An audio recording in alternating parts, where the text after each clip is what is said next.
네, 27절부터 보겠습니다. 예수님이 빌립보 가이사랴에 가시는데, 이제 그 빌립보 가이사랴에서의 사역이 굉장히 이제 중요하죠. 예수님이 빌립보 가이사랴에서 아주 중요한 질문을 제자들에게 하시는 것을 볼 수가 있습니다. 이 빌립보 가이사랴라는 곳은 일단은 그 휴양지였어요. 휴양지였고, 이 빌립은 헤롯 빌립이 이 기존의 도시를 더 확장시켜가지고 만들었기 때문에 자신의 이름을 따서 빌립이라고 이제 했고, 그리고 황제의 이름을 따서 황제를 가리키는 이제 칭호죠. 예, 그 가이사랴. 그 당시 그 당시 황제도 그 카이사르였던 것 같습니다. 티베리우스 카이사르 그 이름을 따서 이 빌립보 가이사를 만들었습니다. 아, 그 넓은 지역이었고요. 여러 마을들을 포함하고 있었습니다. 그래서 빌립보 가이사를 여러 마을로 나가실세 이렇게 말씀하고 있는 겁니다. 이곳은 요단강의 수원지였고, 그 물의 근원지였고, 그리고 헬몬산이 있어서 그 만년설이 녹아서 만들어진 그런 물들이 있었습니다. 그러니까 굉장히 아름다웠죠. 여러분도 뭐 보신 분도 있겠지만 만년설이 녹아서 만들어진 호수 같은 경우에는 굉장히 물 색깔이 이뻐요. 에메랄드 빛이라고 하죠. 그런 곳이었고 황제의 이름도 따서 만든 그런 곳이었기 때문에 또 굉장히 관리도 잘 되고 휴양지로서 아주 아름다운 곳이었을 겁니다. 예수님이 제자들을 데리고 이곳에 온 이유는 무엇이었을까요? 어, 이곳은 이방 땅이기 때문에 예수님을 알아보는 사람도 많이 없었을 것이고 예수님께서 이곳에 오신 이유는 이곳 사람들을 대상으로 무엇인가 본격적으로 사역을 하시기 위함도 아닌 것 같은데 왜일까요? 바로 제자들을 훈련시키기 위함이었습니다. 지금 계속해서 제자들을 훈련시키시는 그런 과정 가운데 있잖아요. 특별히 그 훈련의 과정 가운데서도 이런 휴양지 같은 곳에 이렇게 오신 이유는 정말 어, 정말 깊은 뜻이 있어요. 제자들을 데리고 다니시면서 얼마나 사람들이 많이 따라다니면서 복잡하고 정신 없었겠어요. 특별히 이제 오병이어 사건이 이럴 때는. 근데 이런 휴양지에 와서 예수님께서 제자들에게 쉼을 주시면서 아주 중요한 질문을 하시려고 했던 거예요. 그렇잖아요. 정신없고 바쁠 때는 중요한 질문을 할 수가 없습니다. 특히 예수님께서 제자들에게 너희는 나를 누구라 하느냐 이 질문을 하시는데 이 질문만큼 중요한 질문이 또 있습니까? 없잖아요.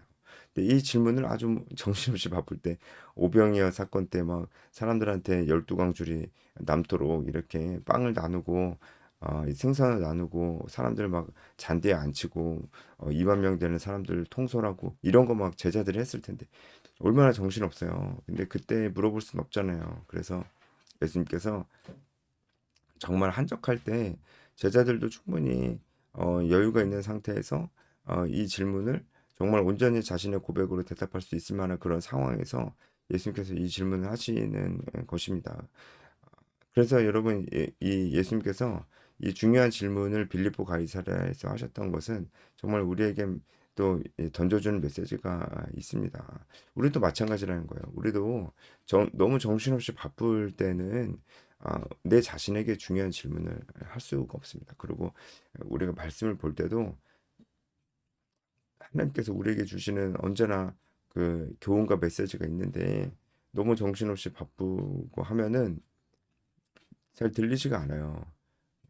예, 그러니까 뭐 성경을 그냥 보는데 그냥 어떤 감동도 없고 아니면은 그냥 자기가 보고 싶은 부분만 보고 자기에게 꽂히는 부분만 이렇게 보고 그리고 자기 마음대로 해석하고 이제 이러죠 공부하지 않고 이제 그냥 멋대로 보게 되는 거죠. 아니면 아예 보질 않아요. 정신을 아플 때 그렇게 되는 거죠. 그러니까 어, 그 우리에게도 그럼 어떤 시간이 필요하겠습니까? 빌립보 가이사랴의 시간이 필요하죠.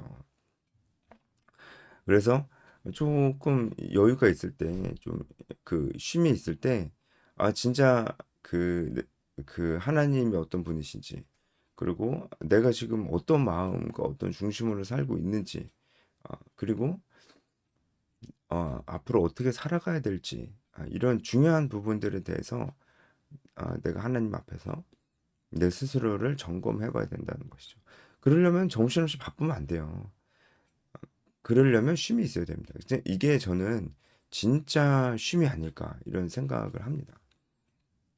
여러분, 쉼이라는 게 뭔가요? 쉼이라는 게 쉰다는 게 뭘까요? 우리는 그런 쉬는 시간을 많이 기다리잖아요. 근데 우리가 어, 자칫하면 이 쉬는 시간을 그냥 도피하는 시간으로 만들어 버릴 수가 있단 말이에요. 누구나 다 쉬는 시간을 기다려요. 그래서 쉬는 시간이 왔어요. 그러면은 뭔가 이제 하고 싶은 것을 막 합니다. 그리고 이 쉬는 시간이 끝날 것을 굉장히 속상해요. 쉬는 시간이 끝나는구나. 뭐 예를 들어서 주말이 끝나는구나. 이제 휴가가 끝나는구나. 휴일이 끝나는구나. 이런 연휴가 끝나는구나. 이런 거 굉장히 속상해 합니다.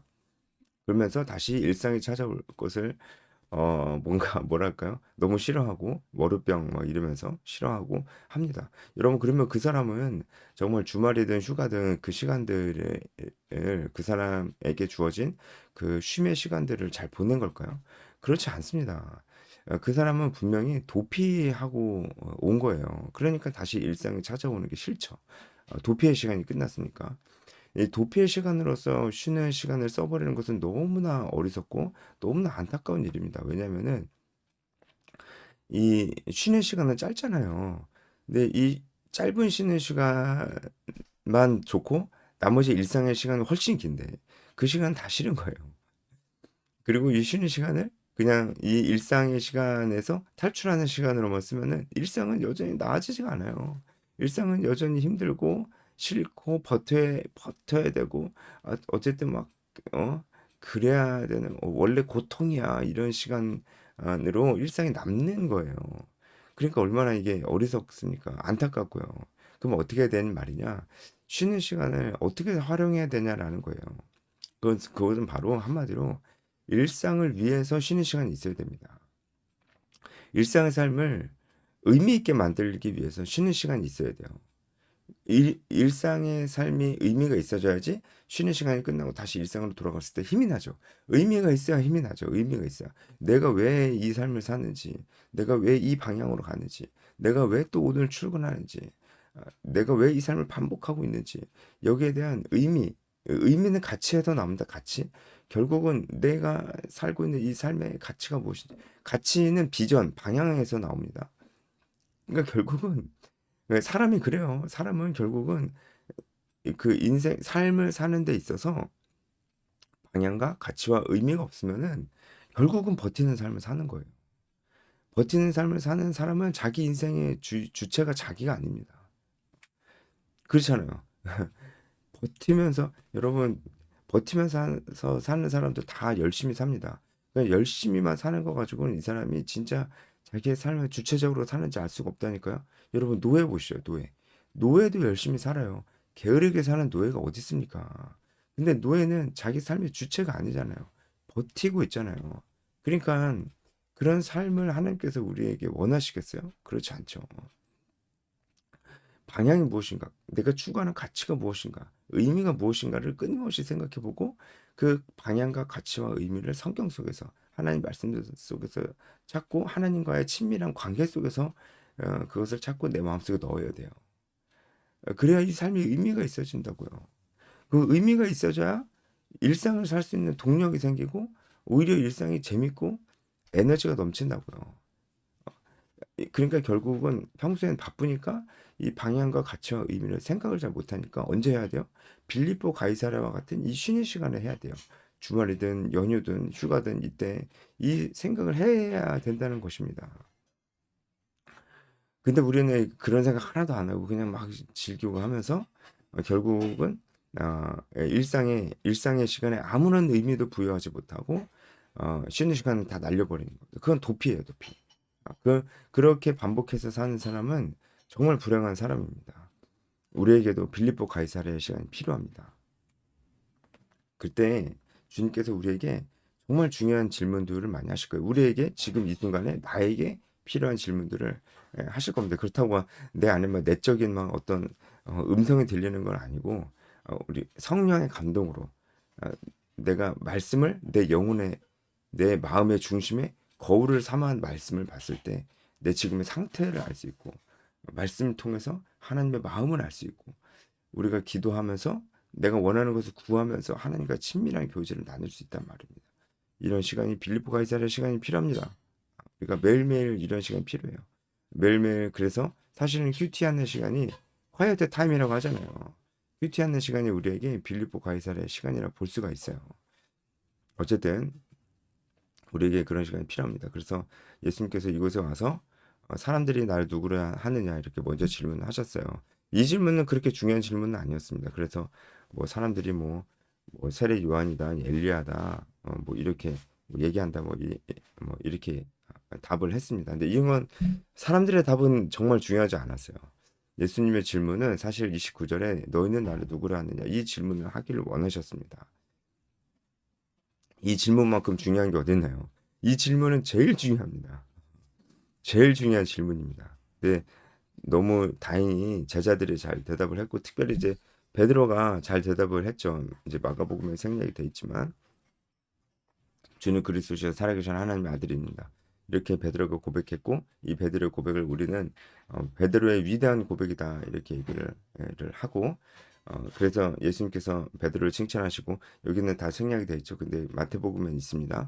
예수님께서 제자 베드로를 칭찬하시고 그 위에 교회를 세우시겠다고 이렇게 말씀하시고 천국 열쇠를 주시겠다 이렇게 말씀을 하셔서 지금 로마 카톨릭 천주교에서는 이 베드로가 이 고백 때문에 일대 교황이에요. 일대 교황. 그리고 예수님께서 베드로에게 어, 네가 매면 매일 것이고 풀리면 풀릴 것이다. 천국 열쇠를 주신다. 이런 표현이 바로 이 사건에서 있어요. 마태복음에 그런 말씀이 있습니다. 그래서 일대 교황인 베드로가 천국 열쇠를 받은 거예요. 그래서 그 이후부터 교황들이 이 천국 열쇠를 물려받는 거예요. 그래서 지금도 교황의 흉상을 보면은 한쪽 손에 이 열쇠를 들고 있는 모습을 볼 수가 있습니다. 근데 여러분 그게 맞나요?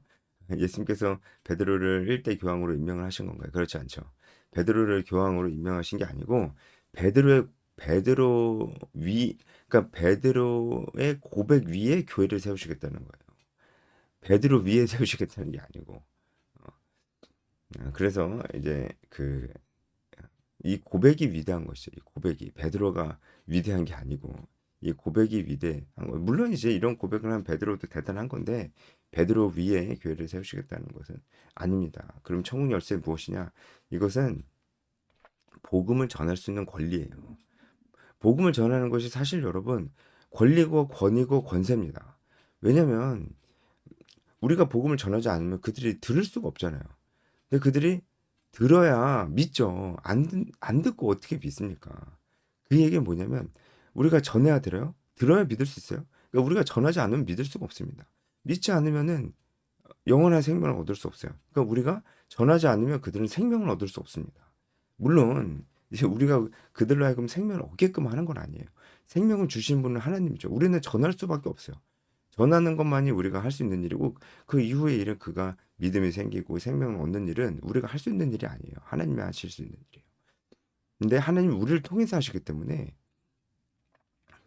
우리가 전하지 않으면 그들은 생명을 얻을 수 없다고. 이게 권세지 뭐예요? 이게 엄청난 권세잖아요. 그 권세가 우리에게 있다고요. 그래서 이 권세를 예수님께서 천국 열쇠라고 이렇게 말씀을 하신 겁니다. 아니, 마가복음은 없지만 마태복음에 있는 내용을 제가 지금 말씀을 드리는 거예요. 그래서 베드로가 이렇게 잘 대답을 했습니다. 아마 다른 제자들도 이와 같은 고백을 했을 겁니다. 그런데 예수님이 30절에 아무한테도 말하지 말라 이런 말씀을 하시는데 이거 왜 그런 걸까요? 두 가지 이유를 생각해 볼 수 있습니다. 첫 번째는 사람들이 예수님을 정치적 메시아로 알고 있기 때문에 그렇습니다. 그래서 이 사실을 얘기하면 사람들이 더욱더 예수님을 오해하면서 예수님을 따라올 것이기 때문에 어, 말하지 말라고 하신 것입니다. 정치적 메시아. 뭔지 알죠? 정치적 메시아로서의 예수님에 대한 잘못된 인식이 더 커질 수 있기 때문에 예수님께서 아무에게도 말하지 말라고 하신 것입니다. 두 번째 이유는 바로 제자들의 잘못된 인식 때문이었습니다. 제자들이 비록 지금 예수님에 대해서 그리스도시요 하나님의 아들이라고 고백을 했지만 그들의 메시아관은 여전히 많이 부족했습니다. 그 뒤에 나오죠 이제. 그들은 예수님이 순환 받는 그 고난의 종으로서 예수님을 받아들일 수가 없었어요. 그러니까 이것은 그들이 예수님을 메시아하고 하나님의 아들이라고도 고백을 했지만 여전히 정치적으로 영향력을 주실 분으로 생각을 하고 있었다고요. 그러니까 이런 제자들의 인식은 아주 문제가 많았습니다. 일단은 그들은 예수님께서 그 이 땅에 죄를 완전하게 대속하시려고 오신 사실을 전혀 알지 못하고 있는 것 같아요. 그러니까 죄의 문제가 얼마나 심각한 것인지 잘 모르고 이 땅의 현세적인 문제만 심각한 것으로 보고 있는 듯한 인상을 줍니다. 아주 문제가 있죠. 그래서 제자들의 문제 있는 정치적인 메시아로서의 메시아관이 어, 사람들에게 영향을 주지 않도록 얘기하지 말라고 하신 것일 수 있다는 것입니다. 제자들의 메시아관은 일반 대중들의 메시아관보다 좀 더 나았습니다. 하지만 그럼에도 불구하고 여전히 문제가 많았기에 예수님께서 말하는 것을 금하셨다. 이렇게 볼 수가 있을 것입니다. 바로 이제 31절부터 이 문제가 있는 제자들의 메시아로서 예수님을 바라보는 메시아로서의 인식을 좀 우리가 볼 수가 있는데 예수님께서 31절부터 고난받는 종으로서 예수님에 대해서 이제 예언을 하시죠. 이 순환 예고라고 합니다. 예수님께서 순환 받을 것을 예고하시는데 어, 이제 이때부터 말씀을 하시는 것입니다. 이때부터 그러니까 이때부터 처음으로 말씀을 하시기 시작하신 것입니다. 이때까지는 예수님이 순환 당하시고 죽으실 것이라는 것을 말씀을 안 하셨어요. 근데 이때부터 말씀하신 겁니다. 그러니까 그만큼 이 사실이 베드로를 비롯한 제자들에게 받아들이기 힘든 것일 것이고 그리고 진짜 하나님을 알고 그리고 말씀을 안다면은 이 말씀을 받아들여야만 하는 것입니다. 받아들여야만 하는 것인데 어, 한마디로 이제 그 정도 수준이 안 됐었기 때문에 예수님이 말씀 안 하시다가 이제는 때가 다가오고 있기도 하고 제자들이 아주 위대한 고백을 하기도 했고 받아들일 수 있을 만한 준비가 됐기 때문에 말씀을 하신 것입니다. 하지만 안타깝게도 제자들은 받아들이질 못했어요. 어쨌든 이때부터 예수님께서 처음으로 이 고난받는 것에 대해서 말씀하셨다는. 근데 이 말씀이 끝나자 이제 베드로가 그 위대한 고백을 했던 베드로가 이 일이 결코 주에게 미치지 아니하리이다. 이렇게 얘기를 하면서 이제 책망을 받습니다. 그러니까 이 말씀은 이제 마태복음에 있습니다. 마가복음에는 없어요. 생략돼 있어요. 이제 어쨌든 베드로는 그렇게 얘기를 합니다. 그리고 책망을 받습니다. 33절에 책망받는 장면이 있습니다. 책망을 받습니다. 그럼 사탄아라고 아주 강한 책망을 받습니다. 이것은 예수님께서 베드로를 책망하신 게 아니고 사탄을 책망하시는 건가요? 아, 둘 다 책망을 하시는 거죠, 둘 다. 그럼 누구에게 책임이 있나요? 당연히 베드로죠. 베드로가 일차적인 책임이 있는 겁니다. 그러니까 베드로에게 책임이 있는 거예요. 베드로가 이렇게 생각 안 했으면 사탄이 이렇게 베드로를 혼란스럽게 할 수 없습니다. 베드로에게 책임이 있는 거죠. 베드로가 예수님이 하나님의 아들 그리스도 메시아로서 강력한 파워를 가지고 이 이스라엘을 로마의 속국으로부터 구해내고 우리를 자유롭게 할 것이다. 이렇게 생각을 했던 거예요. 그리고 예수님은 영광 가운데 왕이 되실 것이다. 이렇게 생각을 했던 거예요. 잘못 생각했죠. 아니라고 예수님 방금 말씀하셨는데도 하나님의 말씀을 듣기보다는 자기 생각을 더 내세우잖아요. 그러니까 이게 문제인 겁니다. 이게 우리도 말씀을 볼 때 이러면 안 돼요. 내가 이미 내 안에 답이 다 있어. 내 안에 이미 답이 다 있는 상태로 말씀을 보면 안 됩니다. 베드로도 이제 그러했던 것이죠. 그러니까 베드로를 비롯한 제자들은 예수님의 고난을 받아들일 수가 없었어요. 그 얘기는 뭐냐면 이 제자들은 이 땅이 처해 있는 궁극적인 문제가 결국 죄라는 거. 그거를 어, 알지 못하거나 굉장히 간과하고 있었다는 것을 우리가 알 수 있어요. 그 죄의 문제, 죄를 이렇게 심각하게 생각을 안 해요. 죄를 심각하게 생각을 안 하는 게 문제입니다. 이건 우리도 마찬가지입니다. 이 땅에 처해 있는 정말 어려움, 어, 우리의 문제, 결국 죄입니다. 죄. 죄가 얼마나 심각한 것인지를 저도 많이 잊어버리면 살아요. 저도. 우리는 이 부분을 정말 잊어서는 안 되겠습니다. 죄가 가장 심각한 것입니다. 죄가. 그러니까 그래서 결국은 우리가 복음을 전하고 제자를 삼아야 됩니다. 재생산을 해야 됩니다. 죄가 가장 심각한 것이기 때문에 그러니까 크리스찬이 이 세상에서 좋은 영향력을 줘야 되잖아요. 그런데 아무리 일을 잘해도 아무리 도덕적이어도 아무리 인성이 좋고 사람이 좋고 실력으로 인정을 받아도 아무리 이 사회를 위해서 헌신하고 정말 이 사회의 부도덕적인 것들을 물리치기 위해 애를 쓰고 헌신을 하고 그래도 안 됩니다. 그래도 안 돼요. 그래도 우리가 최선을 다하지 않는 거예요. 그래도 그렇게 해도 우리가 크리스찬으로서 좋은 영향을 어, 궁극적으로는 주지 못하고 있는 겁니다. 왜냐면 이 세상에 그런 부도덕적이고 비도덕적이고 반성경적인 것들이 나타나고 사람들이 하나님을 모르는 이유는 우리가 일을 못해서가 아니고 우리가 인성이 좀 나빠서도 아니고 우리가 이 교회가 이 사회 참여를 안 해서도 아닙니다. 결국은 이 세상에 하나님을 모르는 이유는 죄에 빠져서 그래요. 죄에 빠져서 죄에 빠져서 이 죄를 해결할 수 있는 유일한 솔루션은 복음밖에 없어요. 복음밖에. 근데 복음 전하는 건 별로 중요하게 생각 안 하고 예. 그리고 재생산해야죠. 복음 전할 사람을 계속 재생산해야죠. 그건 별로 중요하게 생각 안 하고 다른 것만 중요하게 생각하면 안 된다 이 말. 그래서 책망을 받았습니다. 우리도 제자들처럼 이렇게 주님 이렇게 하지만 결국은 죄에 대해서는 별로 중요하게 생각하지 않고 지금 제가 말씀드렸듯이 그래 잘 살면 돼. 그래 실력을 키우면 돼. 그래 좋은 사람이 되면 돼. 나는 직장에서 좋은 사람이 될 거야. 그놈이 좋은 사람이 도대체 뭔지. 내가 좋은 사람이 되면 내 주변 사람들이 아, 저 사람은 좋은 사람이구나 그렇게 생각해요? 좋은 사람의 기준이 사람마다 다른데 어떻게 그렇게 생각을 하겠어요?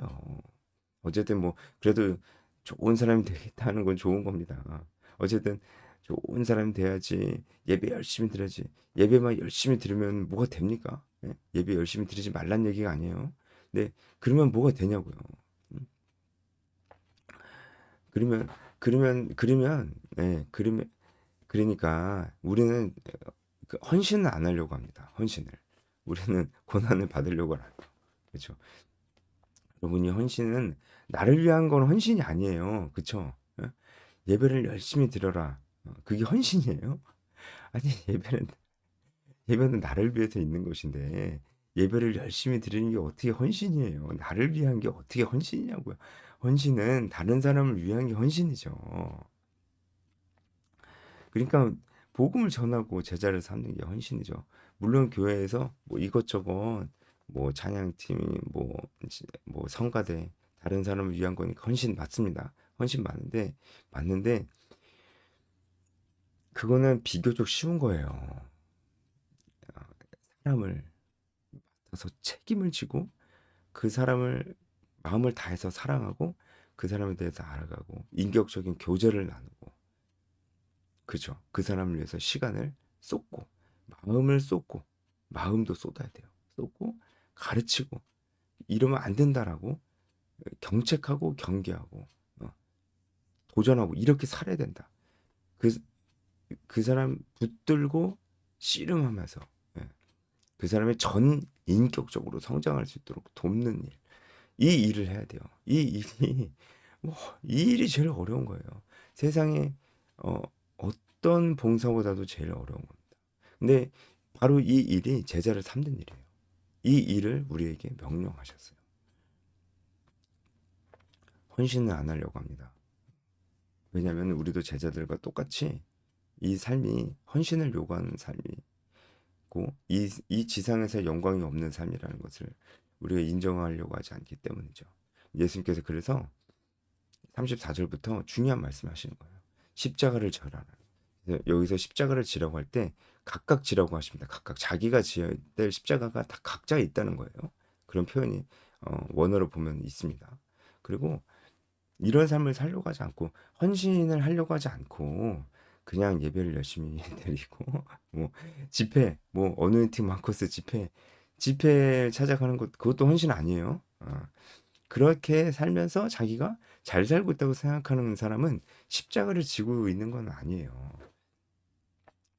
이제 그리고 막상 헌신을 해야 될 때, 저는 리더의 자격이 없습니다. 저는 어, 리더로서 준비가 안 됐습니다. 그럼 준비를 하든가 그러면, 예?